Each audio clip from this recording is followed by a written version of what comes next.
we are getting close to the point where I can give you your first code challenge. And a code challenge is sort of a task that I will present to you. You try and code it out, and then we'll come back together and you can see my solution.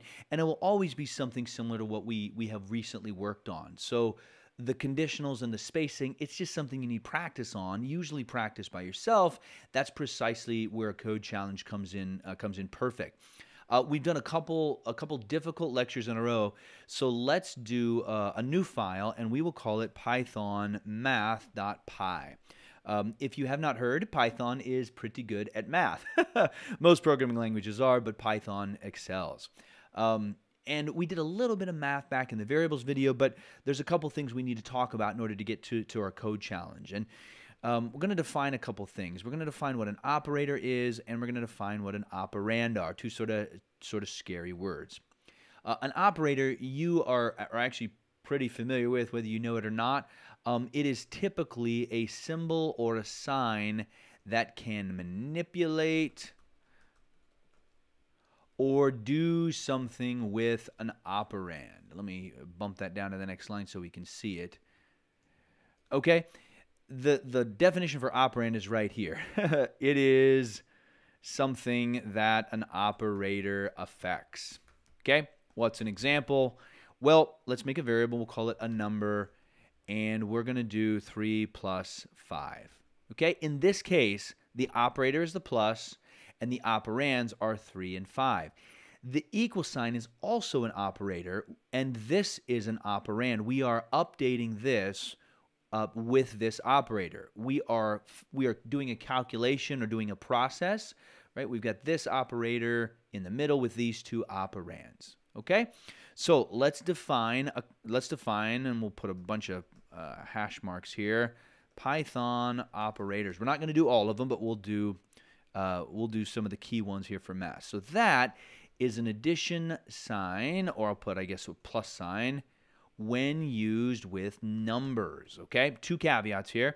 Remember, there are floats and there are integers, and you can add those two things together. So if we grab a number and set it equal to 5 plus, and the terminal invaded there, we can do 5 plus 3.14.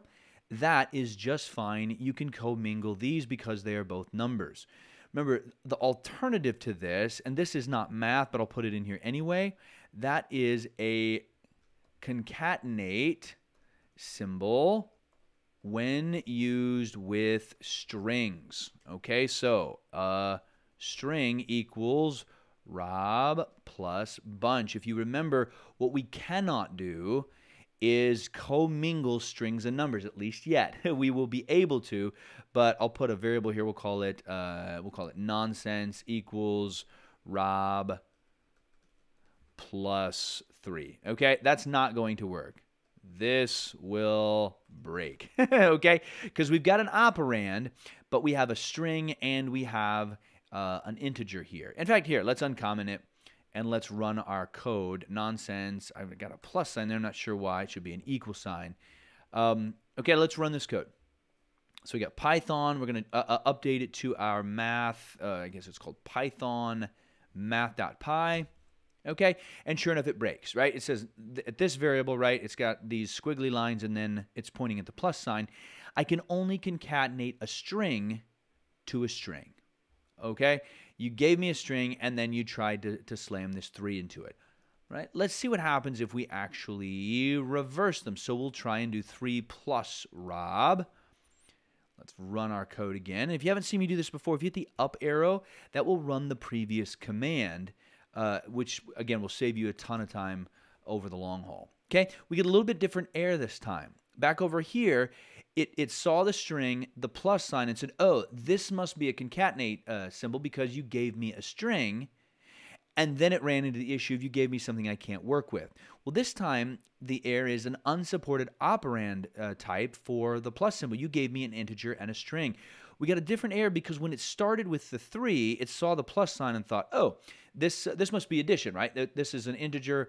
This next thing is going to have to be a float, or it's going to have to be another integer, and it ran into a string. So the operator here will depend on what that first thing is. Is it, in this case, a string, in which case this must be a concatenate symbol, Or is it a number, in which case this must be an addition symbol? Okay, so let's comment that out. We'll do our next symbol here, which is that. And this is a subtraction or minus sign when used with two numbers. Why do I put that caveat in? Because you probably already know this, but it is a negative sign when used before a number. Okay? This is a given, right? If you have, we'll make a variable here called negative number, and we'll set it equal to -2. Okay? It's a negative sign there. Otherwise, let's grab our code up there. A number equals 5 minus 3.14, right? It's a minus sign when it's in between those. These are pretty straightforward, right? We have the addition sign, we have the concatenate, and we have the subtraction and the negative sign. The ones that you're not going to be used to are going to be these. If you see a star or an asterisk, that means we are doing multiplication. Okay, we are multiplying things together. So if we do product, actually let's call it a product, equals 10 times 2. We are multiplying 10 times 2 here. All right, another one, the forward slash, is a division sign. So I will put a quotient, which is the term for the result of dividing two numbers. We do 10/2. This is going to equal 20, okay? And this is going to equal, hopefully you know, is going to equal 5. All right? So these are a little bit different because we don't have these normally on a computer, right? The plus and the minus sign, we use those all the time. There isn't an obvious division sign, meaning like you've got that bar with the dot above and below. And then a multiplication sign a lot of times is an X when you're learning math, but an X is a letter, and that would just create too much more confusion. The other really important ones that we're going to use pretty quick, there is this one, and that is a greater than symbol. You guessed it, right below it is a less than symbol, and this is going to be useful when we're running conditionals, right? We want to see if, let's go ahead and see print 3 less than 2.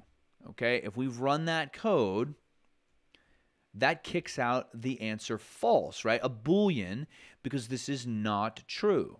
Okay, that will be really useful for us in the future. We have another one to go with these two. If you want to know if something is greater than or equal to, you put those two together. So we have this symbol, and I'm going to put a bunch of dashes because the equal sign is going to make it look confusing. This is greater than or equal to, and then we have the exact opposite where this will be less than or equal to.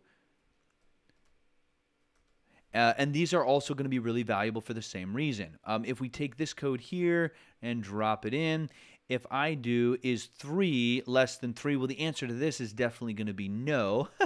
But if we do less than or equal to, right, it kind of looks like an arrow. Let's run that code. We get false because 3 is not less than 3. We get true because 3 is less than or equal to 3. We already looked briefly at the equal sign, but the equal sign, and again, I'm going to do this because it's going to be confusing other words. This means we are assigning something. Okay, so this is an operator, and you've seen it a ton, right? We are going to assign to this whatever this is. Okay? As an alternative to that, we have the double equal signs, which again, I'll do the arrow. This means we are comparing two things. One we have not used is an exclamation point with an equal signs. Okay, and this is just the opposite. This line 32 here, comparing two things for a match. Okay, this is going to be comparing things to for not a match. Right, this is the same thing as not equal to. So let's put that, let's actually put that, we'll say equal to slash, and then here we'll put not equal to. And you'll find that this is pretty common in programming. Anytime you see an exclamation point, sometimes it'll be called a bang, but that usually means not or false or the other side, right? So as a for instance here, this will be a pretty easy one. We'll do print. Let's do 2 not equal to 3. This is going to equal true, right? Because 2 is not equal to 3. All right, let's go run that. Okay, and that last one, that's the one we're interested in there, is true, right? 2 is not equal to 3. If we do the same thing as 2 not equal to true, that better be false because they look exactly the same to me. Let's fire that off, and sure enough, there we go.